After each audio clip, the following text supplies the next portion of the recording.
Welcome to the point.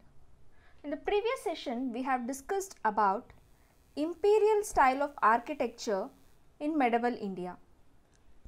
And in this session, we will be discussing about the provincial styles of architecture.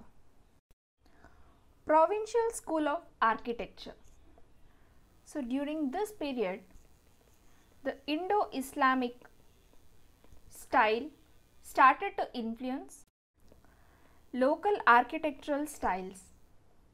Bengal, Bijapur, Jaunpur and Mandu, it became the important seats of architectural development. Bengal school. So, the Bengal school of architecture, it was characterized in its use of bricks and black marble. The mosques built during this period, it continued the use of sloping Bangla roofs, so which was previously used for temples. So, this Bangla roofs, it was previously used in temples. Example, Kadam Rasul Mosque in Gaur and Adina Mosque in Pandua and so on. These are the examples of Bengal school. Malwa school. So, the cities of Dar and Mandu in Malwa plateau, in the plateau of Malwa, it became prominent seats of architecture. And the most prominent feature of the buildings here is the use of different colored stones and marbles.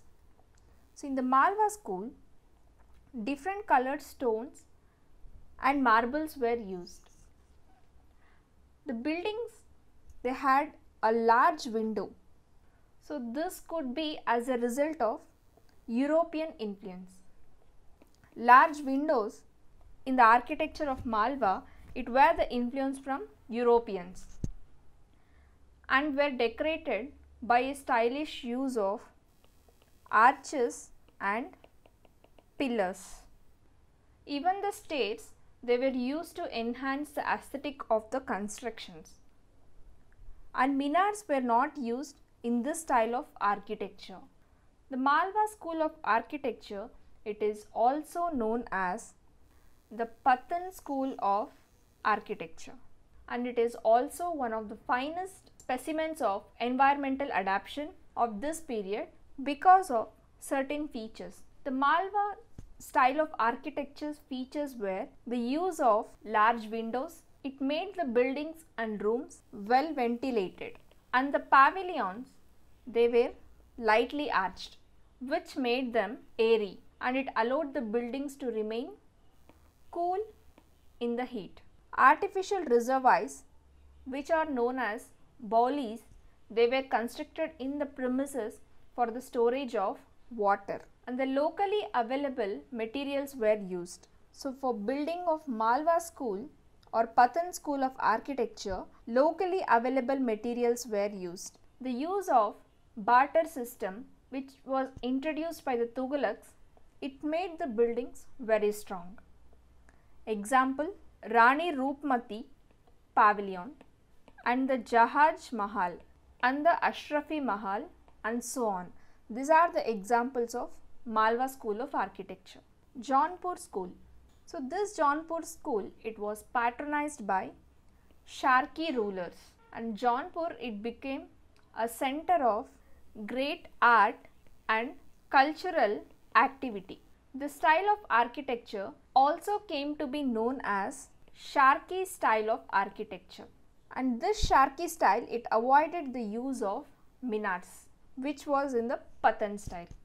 The unique feature of Jaunpur school of architecture is the use of bold and forceful characters painted on a huge screen in the centers and the side base of the prayer halls. Example, Atala Mosque in Jaunpur and so on. Bijapur school of architecture. Under the patronage of Adil Shah, the Bijapur style, which is also known as Deccan style of architecture. During the patronage of Adil Shah, the Bijapur style, or which is also known as Deccan style of architecture, was developed, Adil Shah, he constructed a number of mosques, tombs and palaces which were unique in the use of 3-arched facade and bulbous dome. So his architecture means the architecture which were built by Adil Shah, it were almost spherical and with a narrow neck.